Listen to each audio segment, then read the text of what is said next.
All right, ladies and gentlemen, welcome in to Soul of the Skull. We are back yet again. Big Lou is back. It's been 131 days since the last episode he's been on, but he is here, and we are here to talk about the Minnesota Vikings victory today they had over the New York Football Giants. So, starting the season off on a high with a win. Giants went out there with their ugly uniforms, couldn't do anything whatsoever. And yeah, I mean, we'll obviously go around here and share our thoughts, but I thought watching it, the Vikings looked like a pretty complete team. They dominated the Giants in pretty much every way possible. I don't know if that was because the Vikings are good or the Giants are just simply bad or both. Probably both. But yeah, especially, well, I could say especially offense or especially defense, and they would both make sense. I thought it stood out, and we're going to talk, obviously, get more into it. Sam Darnold played really, really well today, and I think that's kind of the first place you want to start since quarterback was kind of the big thing heading into this season. Started the game 12 for 12, finished going 19 for 24 for 208 yards, 2 touchdowns, 1 interception. Interception was kind of a player hit his arm and the ball just kind of flailed in the air. He was only sacked once, passer rating of 113.2. So excellent game from Sam Darnold today. He was making all the right plays, especially he was throwing some really nice deep balls. We saw the one to Justin Jefferson too on the left sideline. So we can get more into it, but that was my obviously the first takeaways. Sam Darnold played really well in his Vikings debut today. Yeah. Sorry, Okay. Um, I mean, this is not a good Giants team by any means, but that being said, I mean, we've watched the Vikings win one-score games against bad teams for the last 3 years. So seeing them come in and do what they did, just being dominant basically from start to finish, is really, really impressive and really fun to see. So I think there's going to be a bigger test next week, obviously, against the 49ers, who were in the Super Bowl last year. But this is definitely the way you want to start a season, especially one with a lot of question marks. And I think a lot of those question marks have been answered so far. Mm-hmm. And you shared something, Sam, before we were on air. You shared a stat, something about, was it 17 points? It's been like, you said it was 2019 was the first last Vikings game that we've won by more than 17 points since December 15th of 2019 against the Chargers. So we had not won a football game by more than 17 points since then. And there's really only been one or two games that you could even consider being like blowouts since then. Mm-hmm. If I remember correctly. I was telling Sam before we press record, I was saying this game, to me, it was like entertaining, but also in a way a little boring because I'm so used to close games. I feel like is seeing a game that the Vikings pretty much dominated the whole game. Wasn't used to seeing that. And it was weird for a change getting to look at the score and feel confident like, oh, we have a 2-score lead or a 3-score lead. Yeah, you never know. So that was a nice change today and a great start to the season. Another thing I noticed was the offensive line gave good protection for Sam Darnold. He had all day behind the line to make throws. That was one thing I was noticing. And obviously we'll talk all about the offense because the run game was pretty good too. But the offensive line today I thought did a pretty good job. I pointed out in the group chat the one time right at the beginning of the game when Ed Ingram got absolutely bulldozed. Otherwise, I didn't notice any like real bad plays outside of that. It was pretty good job by the offensive line today. Yeah, that was promising. The funny thing is about that is I was hanging out with some friends at Culver's. We went to go get lunch, and I had the game cast on. And I was telling them, like, yeah, the Vikings offensive line is looking pretty good this year. Looked down at my phone. It was Sam Darnold got sacked. I'm like, well, that's good timing. Yeah. Just as I was talking about how good they were, he got sacked. If Big Lou was in there, he would not have allowed that to happen. You know, you would have matched up well against Dexter Lawrence. Oh, yeah, totally. All 230 pounds of me now could stop a absolute. Yeah, no. My football days are long behind me. Yeah. I mean, sorry, go ahead. This is that was what was really considered a strength of that team, and obviously Dexter Lawrence is Dexter Lawrence. He's going to make some plays. He's going to have some TFLs. Even got a sack in there. So other than that, though, I was pretty impressed. I mean, obviously this isn't a top offensive line in the league, but they held their own. And I mean, Darnold only went down once, even on runs. Part of it's Aaron Jones, but they were getting a push. They were, opening up holes for that running back to run through, and that was really refreshing to see. Yeah, and like you were saying, this Giants team isn't really that good of a team, but their defensive line is one of their, well, not one of, probably is their top just position group area on the field, and I'd even argue it's one of the best in the NFL with Dexter Lawrence and Kayvon Thibodeau and Brian Burns. They've got a really good front, and the Vikings held their own today for the most part, other than kind of here and there. Yeah. But they did a good job with that. Like I was saying, the running game was really good today. Aaron Jones, 14 carries, 94 yards, and a touchdown. He averaged 6.7 yards on the ground. I think there was one point on the broadcast they showed a stat. The Vikings were averaging like 6 or 7 yards per play for a while. Yeah. So they were that was right really at the end. They had said that they were averaging about 7. Yeah. Yeah. Ty Chandler also had 8 carries for 17 yards. He didn't do much. He had a couple plays here and there, but most of Ty Chandler was just kind of getting stuffed up the middle, at least what I was looking at. Yeah, he had a couple decent runs, but it says Myles Gaskin had 1 carry for -3 yards. I don't remember that happening. Yeah, they put him in at the end of the game. They put him in at the end of the game. They gave him a carry. He just kind of maybe that was why I don't recall that happening. I mean, it wasn't like a big issue or anything. It was really the only carry he got. The Vikings had 6.1 yards per game. Yards per play, excuse me. Wow. Very, very good day on offense here today. And it was compared to the Giants had about 4. Yeah. And another thing 3.75 actually. Those the Giants had. Nice. We'll talk about that Vikings defense in a little bit here, but that was nice. Also, the Vikings really spread the ball in the passing game around a lot too. In the past 2 years, Justin Jefferson has gone absolutely off in week 1, but today, Justin Jefferson just 4 catches for 59 yards, though he did have the touchdown. That was a beaut of a play. Wonderful throw, wonderful catch. And Jordan Addison had 3 catches for 35 yards, and Oliver had 27, Chandler had 25. Everyone else was just kind of here and there. So they really spread the ball out a lot, but it worked really well. And Jalen Naylor had a really nice touchdown. So it was really nice seeing him healthy, making good plays out there. So that was good. Yeah, and Jordan Addison did end up going to the locker room too, so with an ankle. Oh, yeah, I forgot about that. It had been bothering him. So yeah, hopefully he's all right. Something to monitor. Tough to tell. I don't remember if it was the same ankle. Anyone remember in training camp whether it was left, right? I think they said I think the game commentator said that he re-injured, or like it was the same ankle. Okay. Mention about that, but because in the game, I think it was his right one. If I remember seeing on like the replay, it was the right one, but I don't remember what it was in training camp. Hopefully, it's not the same one. Hopefully, he's all right, and we'll just obviously monitor that this week and in the future. Another thing, I don't know if you guys have seen, Jordan Love is expected to miss 3 to 6 weeks, so he could be out against Minnesota when they're heading to Lambeau in a few weeks. I did see that. That would be extremely nice.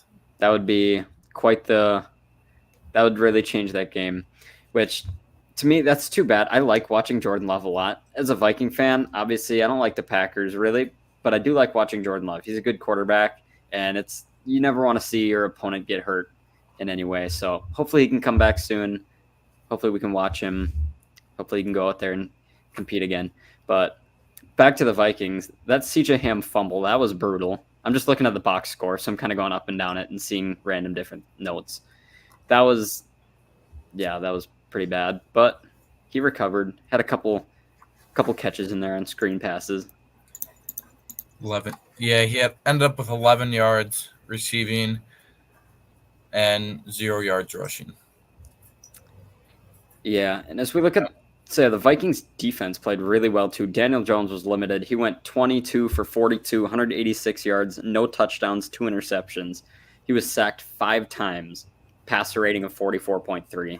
He was, if anyone was seeing ghosts out there, it was Daniel Jones today.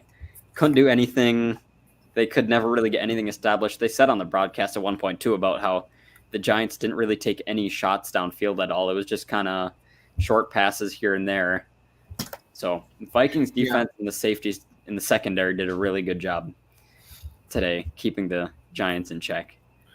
I noticed that the Giants, they had a couple like drives where they'd run the ball downfield, and then as soon as they got in the red zone, the Vikings just put a halt to that real quick and stopped them. Yeah. They kept him out of the end zone, which was big. Mm-hmm. Yeah, which is one thing too that I noticed the commentators were saying. I thought it was interesting, is that they were playing like hurry up offense, which kind of didn't give Brian Flores a lot of time to come up with his like creative plays. So they're more on like cover 2 or just man, which then is when they were pushing down. But then when it got closer, we just locked them down. Yeah. The Vikings did a really good job, I thought, holding Malik Neighbors too. He's the all-time, I believe they said it like 3 different times on the broadcast. He was LSU's all-time leading receiver. And then he had 5 catches, 66 yards, so still a pretty good day. But I think most of his yards really came on like 2 big plays, and everything else was just kind of short passes, I suppose. So they did good. I thought Wan'Dale Robinson played really well, though. 6 catches, 44 yards. He was getting open pretty fast. Yeah, that's not a good receiving core by any means. So I think there's still a lot of question marks with that secondary, and it's definitely a point of weakness right now. But yeah, I mean, obviously Neighbors and Wan'Dale and Jalen Hyatt aren't a top tier receiving room. So we'll see what happens with that. But the cornerbacks are really the only kind of thing that still stood out to me is they kind of need some work. Yes. Looking at the team leader in tackles today was Byron Murphy. He had 9 tackles today. He had a nice play on the 4th down in the red zone, a nice pass breakup. Yeah. So that was good to see. Harrison Smith played very well today. He had the interception too. I mean, really the whole like safety room played well, and you know that because the ball was never getting thrown deep. So that when you're on defense, you play the best when, well, how do I say this? You know you're playing good when the ball isn't thrown your way. Yeah. Almost kind of that kind of a thing. So the ball was never really thrown in their way. So that was good. Blake Cashman, I remember him making a nice play at 1.2. Really their whole team did pretty well. Dallas Turner had some nice plays in there too, which was nice to see. He had a sack in the game. So who ended up having the 2 sacks of the Vikings? Because they got the sack there right at the end. I think that was Patrick Jones, had at least 1 or 2. He played really well. Yeah, Patrick Jones, 2 sacks. Van Ginkel had 1. Dallas Turner had 1. And Harrison Phillips had 1. Van Ginkel had that pick 6 in there too. That was pretty. That was quite the... Yeah, that was great reflexes by Van Ginkel to be able to bat the ball pretty much to himself and pick it off there. I love his hair in his name, Van Ginkel. I know. Well, first off, Andrew Van Ginkel is one of the most underrated defensive players in the NFL. I mean, that guy's all over the place, and you see that. You see that in every part of his game. I mean, he's a guy who can rush the passer. He's a guy who can cover. So he's super fun to watch for me. Also, so it says Jordan Addison injured the other ankle, not the one in Cleveland. Ooh. So it was the other ankle. So something to monitor as the week goes on. Obviously, it'd be a big loss heading into playing San Francisco next week, which would be rough without Jordan Addison. So monitor that. So something to monitor. Yeah, good win here by the Vikings, of course, as they head into play San Francisco next week. We haven't seen the Niners yet since they play tonight, or not tonight, excuse me, tomorrow.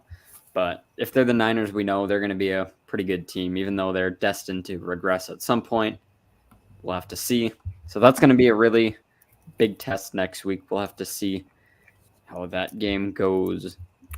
What is there anything else we haven't covered, or otherwise maybe we can do a look around the NFL at some other I'm other stuff. just trying to see the rushing yards per game. Cause the Vikings had, how many did they have today? They had 111 total yards, if that's what we're talking about. Rushing yards only? Yes. They had 111 rushing yards. All right, yeah, I see that. I was just going to see how much they usually have in previous years. Do you guys know the numbers? Yeah, I get what you're saying. Terrible. Not that. At least last year it was not good. Mm-hmm. Maybe 2022 was a little better. I don't know. Both were pretty bad, but yeah, last year. Well, they didn't have a rushing touchdown till like week 15 Week 8. or what? Yeah. It was week 8, Cam Akers. That was crazy how they went that long. And our first touchdown this year was our rushing touchdown. So it's kind of crazy that Alexander Madison. What I'm seeing here is they had 91 last year. What was that?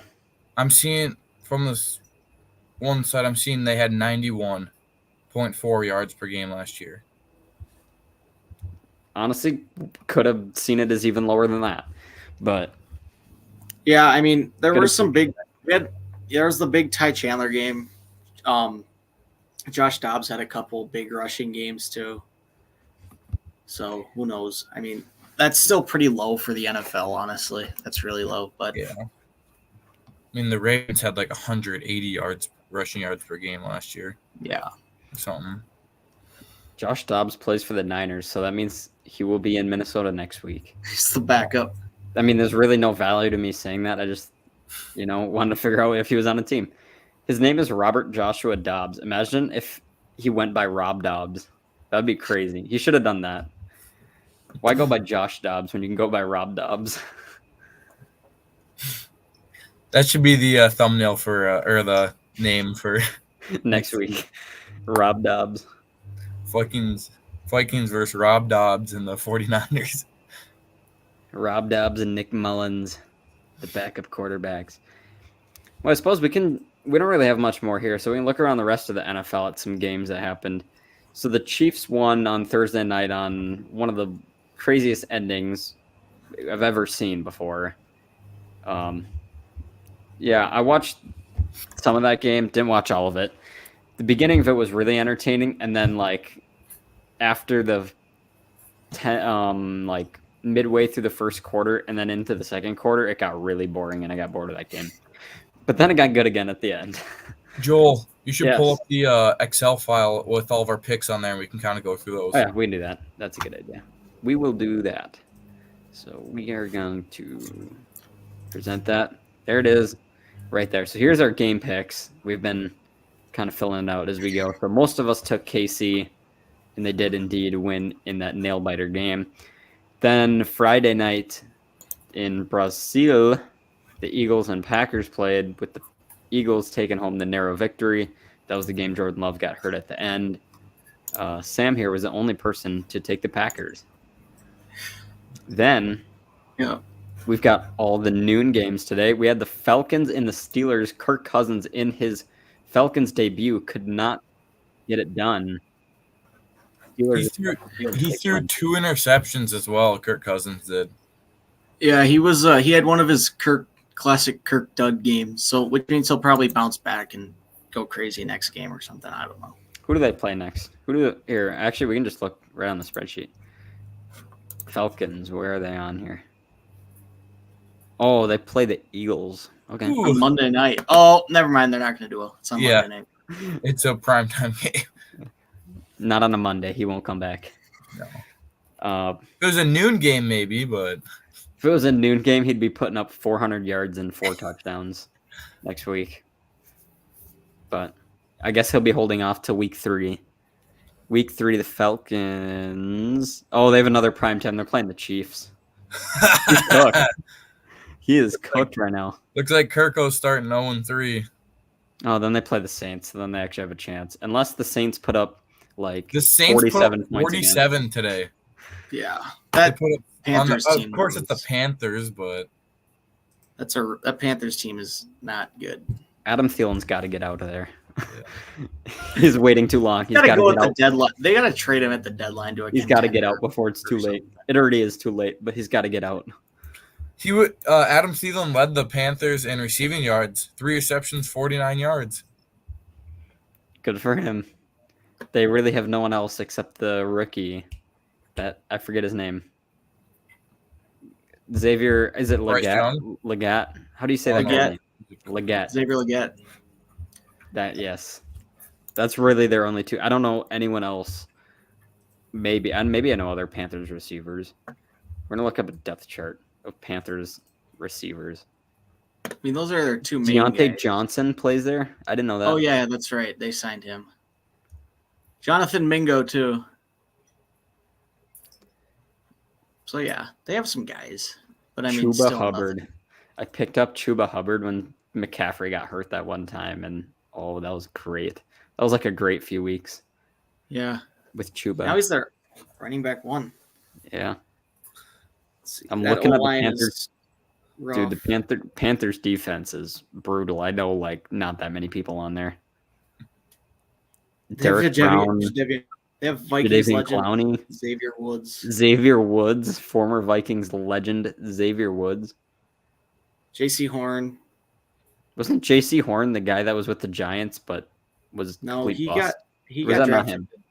No, Who am I I think he got drafted to the Panthers. He was like a 2021 first round pick. I actually liked him a lot. Oh yeah, you're right. Draft him, but I think he went 8th overall. Is he any good there? Do you have any idea? Have you watched any Panthers?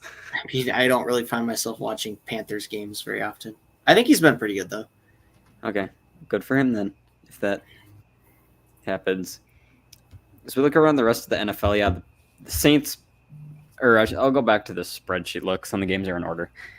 The Patriots and Bengals played. Patriots won somehow. It's because T. Higgins wasn't playing and Jamar Chase has the whole weird contract stuff going on.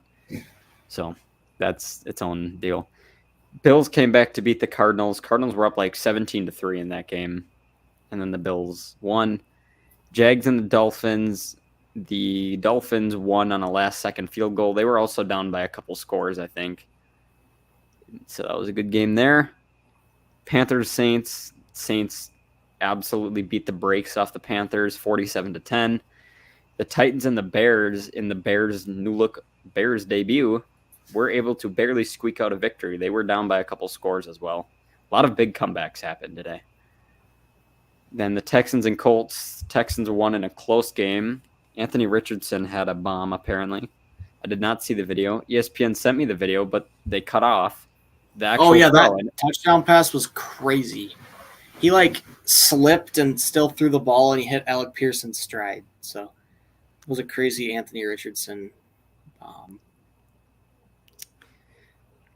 And then we got the Vikings and Giants. Of course, Minnesota won that game, as we just talked about.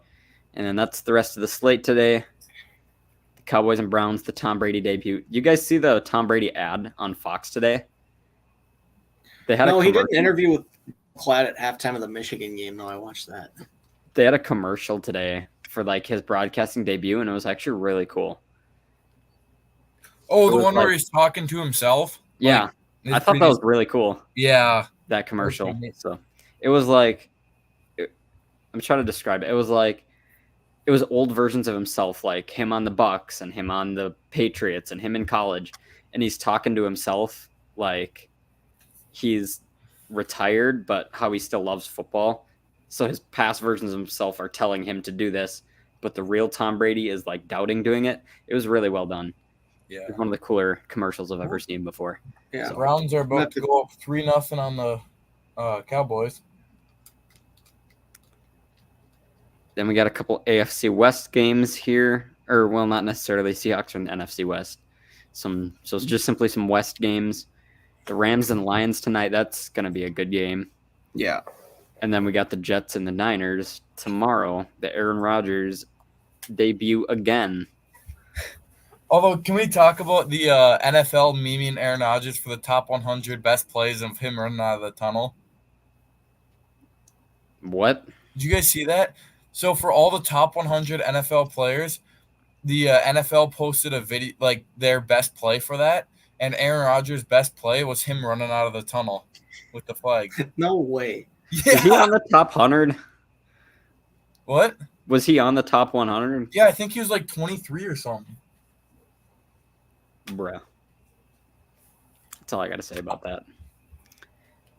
Predictions. I haven't really been keeping that up to date with it, at least not today. Turner had that, so that is correct. He had a sack. Definitely was not a 3-pointer last game, but they did force at least 2 turnovers. We'll keep looking around here. Over here, he had nothing immediate. You said Darnold would throw at least 300. He definitely threw 300, didn't he? No. Oh, no, he only threw 208. Wow, it seemed like he threw more.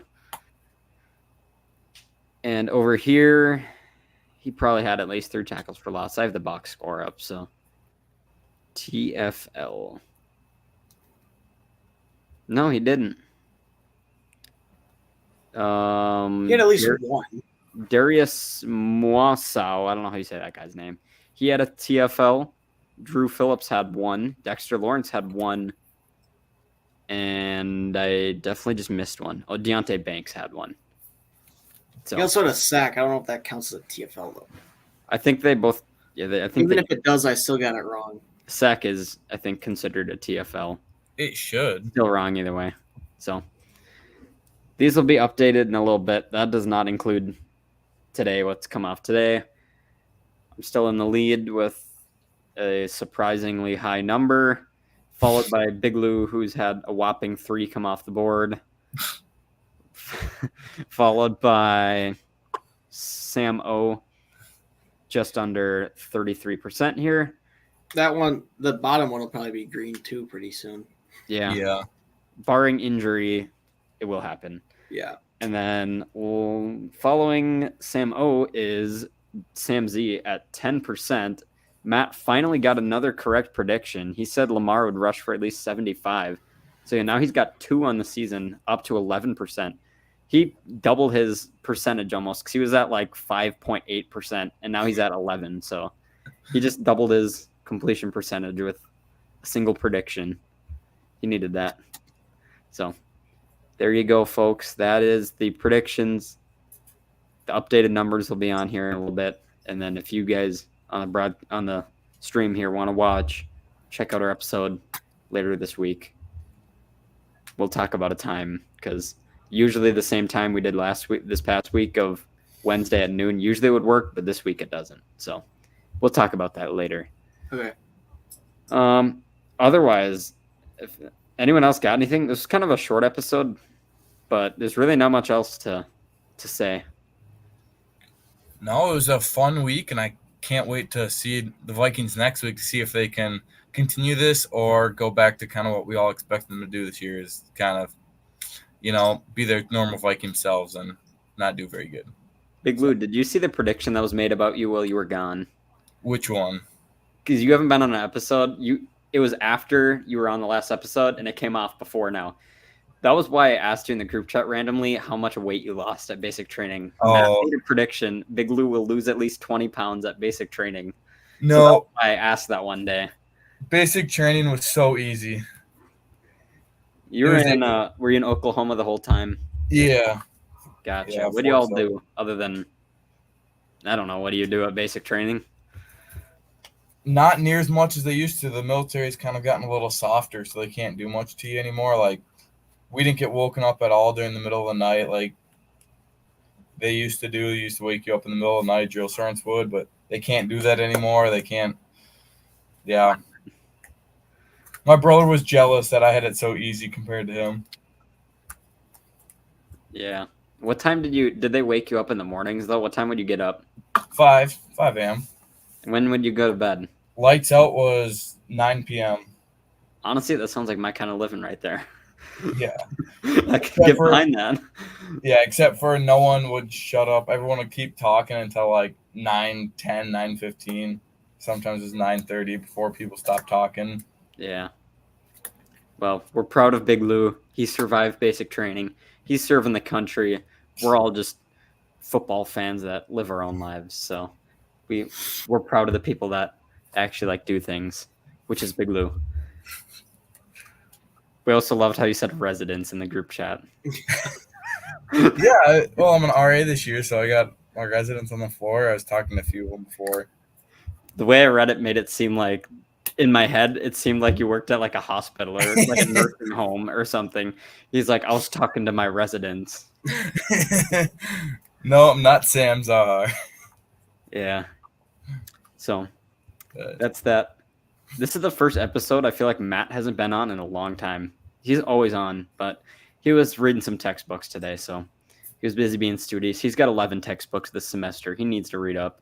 Oh my gosh. 11? Yeah, he does. It's called political science minor. That'll do it to you. Ooh, Oh yeah, a lot of reading. So he's swimming in the books right now. yikes. And yeah, also Sam Z is, I think, studying as well. So they're being studious guys, and we're here. So otherwise, I think that does, unless anyone else has any final thoughts about football, life, anything possible. All right. Well then, in that case, we'll see you guys again later this week. Hopefully, as long as we can get it to work out. We'll see you guys for an episode. We'll talk about the upcoming Vikings game against San Francisco next week. Hopefully, we'll have more people on that episode, and they can share their thoughts on this game too, the people that weren't here. But until then, we will see you guys. So have a good day, everybody. Peace out. And as always, SKOL Vikings.